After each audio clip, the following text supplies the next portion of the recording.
Hey everybody, Grest here. So today I got in a new stock from Magpul, and that is this PRS Lite stock. I've been wanting one of these for a little while since I saw them come out. They happen to be on sale at Brownells. So let's go ahead and take a look at this thing.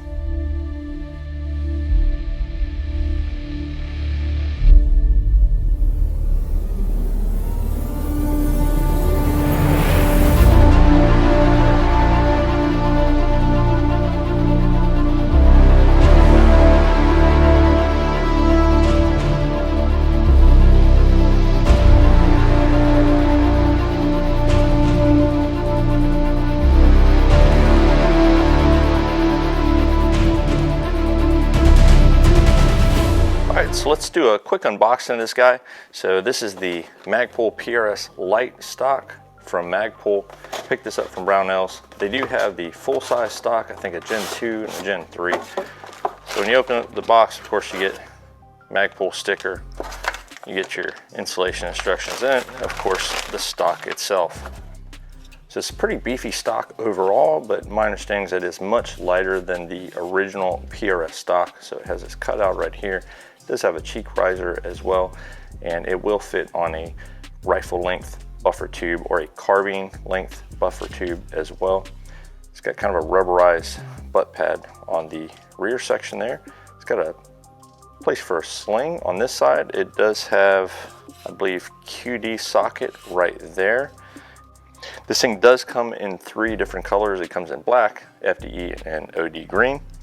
And as far as the length of pull, it is adjustable as well. So it's length of pull adjustable in 0.14 of an inch increments. It's 20 ounces is the weight. Like I said, it is a little heavier than your standard stock. It has a reversible rotation limited QD sling loop at the front. So I believe that's what this is right here. This is your QD sling attachment. It looks like it can be put on either side. So let's take a look at this thing, how it actually functions. So in order to install the stock on a buffer tube, you have to remove the QD mount right here. So this thing unscrews, slide it over the buffer tube, and then you have to reinstall that thing. As far as the length of pull adjustment, it is set, it looks like, by this Allen key right here. So you have to loosen this guy up, and then you can adjust your length of pull. Now as for the cheek riser, you can adjust that as well, and you have to use the 5/32 screw at the rear of the cheek riser. So it's kind of, you can kind of see it right down in there. That is your cheek riser adjustment. So one thing that I will say about this is going to be mostly a set and forget type of stock. So you kind of lose the immediate adjustability that you would have with a standard carbine stock. However, for precision shooting, which is what this is mainly aimed towards, this is going to be a better stock overall, because you're going to be able to tailor the stock specifically to your length of pull, of course, and then you have this adjustable cheek riser, which is really good to help get you centered up with the rear of whatever optic you're using. So just to go ahead and give you a little bit of a comparison, this is an MOE SLS stock compared to the PRS Lite stock right here. You can see considerable difference in size, and if we kind of, this is extended all the way out. If we kind of compare these guys, with the PRS totally collapsed, you are going to have already a good length of pull. However, you should be able to go further out as far as the length of pull than a standard carbine stock. So I'm probably going to end up putting it on this rifle. This is an 18-inch kind of DMR style rifle, and one thing that I'm going to be a little disappointed in is that I won't be able to see this really cool looking primary weapon systems buffer tube assembly, but I can always swap it back.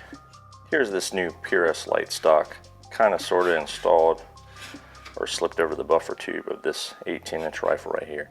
And if you have a end plate that has a QD attachment like so, this isn't going to fit on here quite right. So definitely recommended. Don't use anything fancy for a end plate and a castle nut. Just use your standard mil-spec style as well as standard mil-spec buffer tube.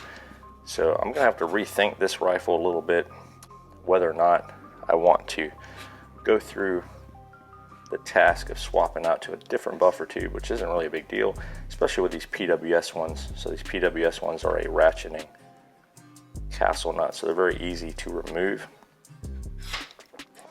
But yeah, I think this stock overall will fit this style of a rifle much better.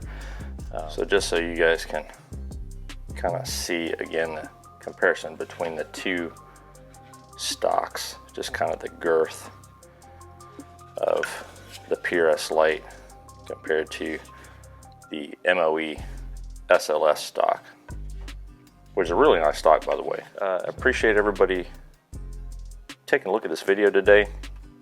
If anybody has any experience with the PRS Lite stock from Magpul, I know it's fairly new.